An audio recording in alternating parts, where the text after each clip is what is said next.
इस आदमी ने मुझसे धोखे से शादी करी है।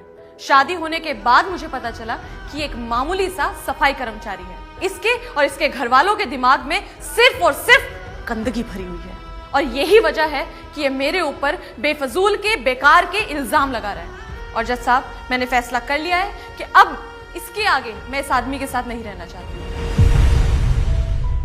तुम्हें अपनी सफाई में कुछ कहना है? एक सफाई कर्मचारी जिसने समाज की गंदगी साफ करी, आज उससे कहा जा रहा है कि अपनी सफाई में कुछ कहना है। जैसा साहब, इन्होंने कहा कि हमने इनसे धोखे से शादी करी, इन्हें पता नहीं था कि हम सफाई कर्मी हैं। क्या ये बात इन्हें इतने बड़े पद में नौकरी लगने के बाद, हमसे 2 बच्चे होने के बाद पता लगी? इन्होंने हमें, हमारे माँ बाप को भला बुरा कहा, हम बर्दाश्त कर गए,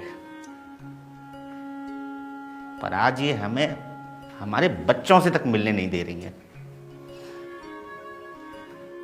हम मानते हैं कि आदमी भी गलत होते हैं, बहुत आदमी गलत होते हैं। क्या हमेशा गलत होते हैं? हम ये भी मानते हैं कि औरत को ही आदमी की तरह जीने का अधिकार है, आजादी का अधिकार है।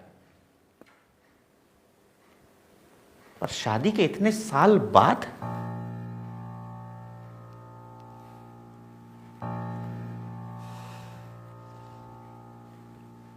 कहने को बहुत कुछ है जज साहब, पर बस इतना ही कहेंगे कि हमने एक सपना देखा था, समाज से एक और गंदगी साफ करने का। और वो सपना ये था कि अक्सर लड़की की शादी के बाद ससुराल में उसको बेटी नहीं बहू समझा जाता है। बहू जिसका काम होता है चूल्हा चौका करना, सास ससुर की देखभाल करना, पति की देखभाल करना, बच्चों की देखभाल करना। हमने उससे कहीं आगे आकर अपनी पत्नी को पढ़ाना चुना। इसमें हमारा लालच था हमारा लालच। और लालच ये था कि हम चाहते थे कि अगर हमारे बच्चों की माँ पढ़ी लिखी होगी तो हमारे बच्चों का भविष्य और उज्जवल होगा, हमारे साथ समाज में कंधे से कंधा मिलाकर चलेगी। पर हम भूल गए साहब, एक बड़ा अधिकारी सफाई कर्मी के साथ कंधे से कंधा मिलाकर नहीं चलता। जज साहब, हमारे साथ बुरा हो रहा है, अच्छा हो रहा है, ये हम नहीं जानते, लेकिन हम इतना जानते हैं कि हमारे देश में बहुत सारी पत्नियों के साथ बुरा होने वाला है। अगर आज इसमें कुछ सोचा नहीं गया ना,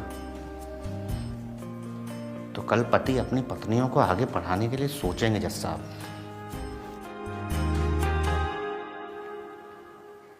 हम सफाई कर्मचारी हैं, हमें इस बात पर गर्व है।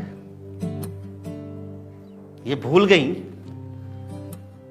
कि इनकी आगे की पढ़ाई का पैसा वही सफाई कर्मचारी के पैसों से आया था। वो फीस उसी तनख्वाह में से भरी गई थी।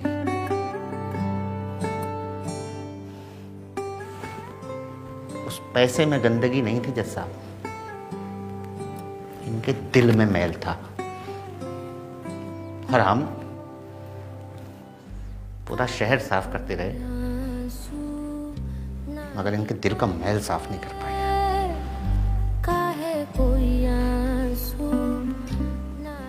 शहर की सफाई हम देख लेंगे जज साहब, दिलों के इस मैल की सफाई आपको करनी होगी, वरना बहुत सारी औरतें अपने अधिकार से वंचित हो जाएंगी जज साहब। काहे कोई आंसू।